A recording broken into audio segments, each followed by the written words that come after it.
Seed 1 du tournoi. Des gros bisous à Ota. Ah, pardon RH. Non mais il est pas drôle.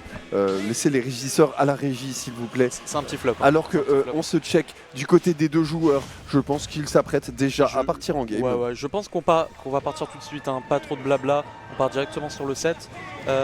Terry Link, on a d'un côté un zoner, un très bon zoner, un zoner qu'on voit pas si souvent, mais un excellent personnage tout de même, contre Terry.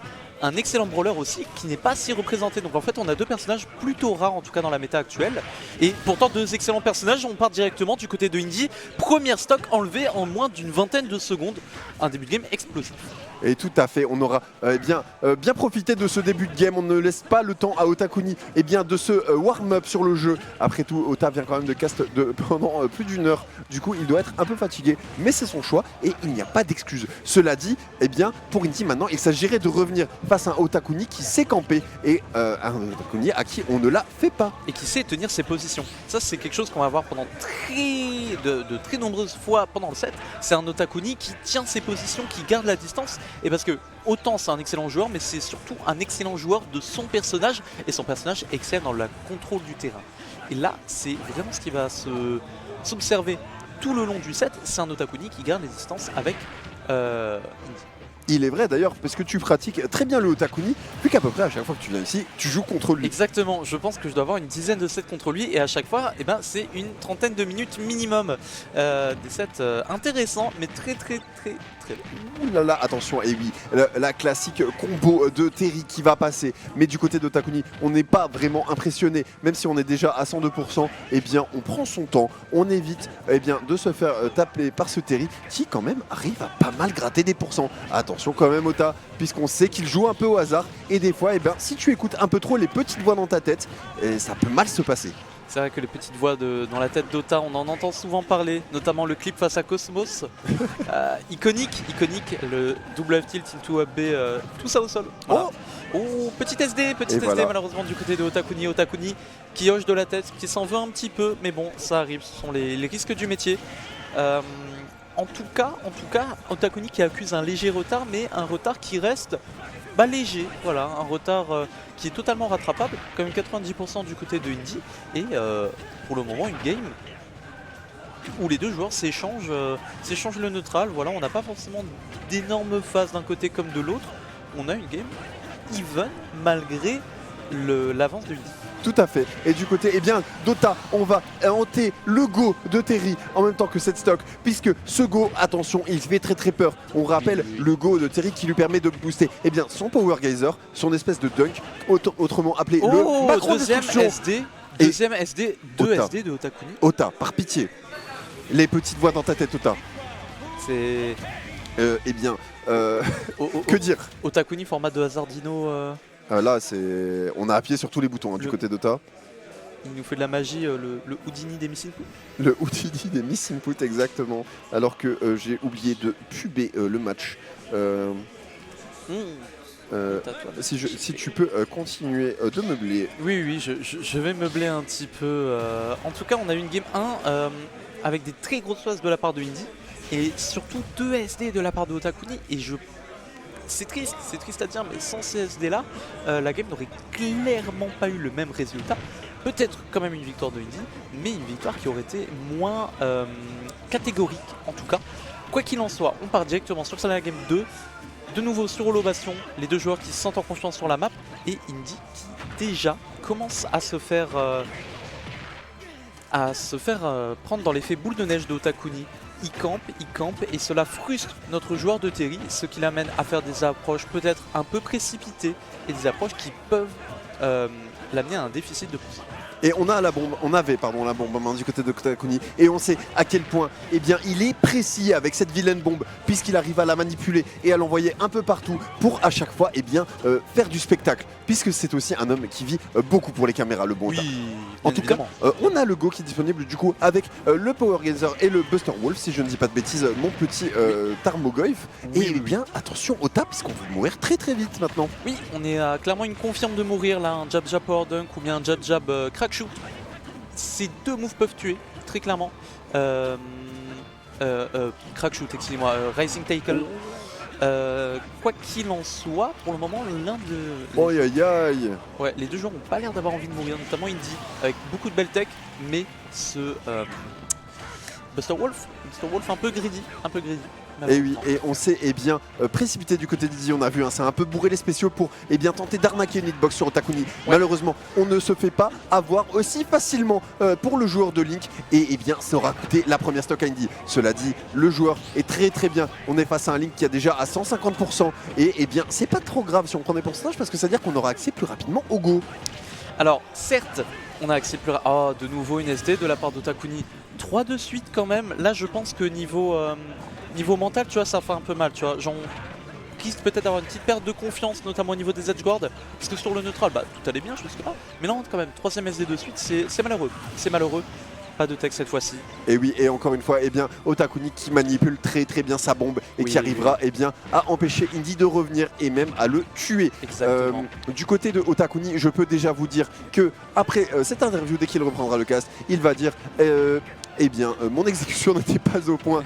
Et on peut dire, Ota, tu as partiellement raison, mais ne t'inquiète pas, ça arrive. C'est pour ça qu'on adore te regarder.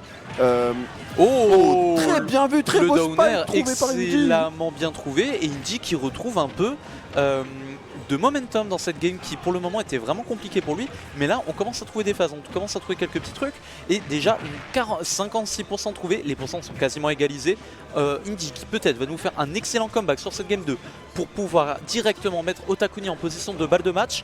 Attention, on a le backer, on tente de descentir du côté de Indy, mais du côté d'Otakuni aussi on continue à pressure, on veut pas laisser le joueur de Terry respirer, on ne veut pas qu'il y ait d'ambiguïté, on veut gagner sans aucun problème. Et c'est un gimp. Et c'est une succession de petits gimps qui permettront à Otakuni de remporter cette game. Otakuni, certes, il sait encore SD, mais quand il ne tombe pas dans le vide, il fait de la magie, Ota. Il égalise déjà 1-1 contre Indy, et on a quand même senti une forte domination du joueur de Link dans ce set, clairement, là, c'est... En fait, malgré les SD, Otakuni arrive quand même à gagner. C'est ça qui est important à noter. Même si on a une game qui était vraiment last hit, last stock, très tendue, faut quand même le rappeler, tu vois, que du côté d'Otakuni, il y a eu des grosses erreurs qui lui ont coûté des stocks à très bas pourcent. On parle pas de SD à 150, on parle de SD à 40, à 50%. Donc il faut prendre ça en compte, et si on regarde de façon générale le momentum de la game, certes on avait un Indy qui trouvait des phases, mais on avait un Otakuni qui dictait totalement le rythme. Donc on va voir si dans cette game 3 les choses vont changer, si on a un Indy qui arrive peut-être à être plus agressif, à plus imposer son rythme, mais pour le moment ça me paraît compliqué d'un côté comme de l'autre. Mon bon Tarmo, c'est très bien parti en tout cas pour Indy dans cette game 3, puisque c'est déjà Otakuni qui est mort. Otakuni, mais bon sang, c'est la 4ème SD du set. Mais il est fatigué, laissez-le dormir, c'est pas possible. Qu'est-ce qui passe, Ota? Qu'est-ce qui lui arrive? En tout cas, j'aimerais bien avoir son avis après cette game sur ce qui s'est passé. C'est curieux, tu vois, parce que bon, ça peut arriver quelques SD par-ci par-là, mais là quand même 4 de suite, surtout que c'est un joueur qui est précis, tu vois, en temps normal. Genre c'est pas un petit rigolo, tu vois, c'est pas le Link de ton quartier. C'est vraiment genre, c'est Otakuni quand même, tu vois. Donc ouais. Donc c'est étonnant de voir autant de SD de sa part. Cependant là on a un ledge trap qui continue, et il dit qu'il y a déjà un bon lead quand même, une stock entière. Et oui, et c'est ce F-Smash qui va déjà éjecter Indy à 124%. Maintenant on n'a toujours pas réussi à toucher Otakuni. Otakuni qui est super évasif et qui joue très bien avec sa bombe, qui va maintenant aller chercher le kill pour peut-être égaliser sur un quasi 0 to death, puisqu'on a été touché par quelques coups maintenant de Indy. On a drop quelques combos là. Et attention, parce qu'on a le go du côté d'Indy, et même si on meurt en fait sur une action, si on arrive à gratter beaucoup de pourcents, ça reste rentable. Après, alors tu vois, le go, on en parle depuis avant, mais au final, ça va pas tant changer le gameplay de Indy que ça. Parce que tu vois, en neutral, tu peux pas utiliser Power Geyser et Buster Wolf, c'est beaucoup trop laggy.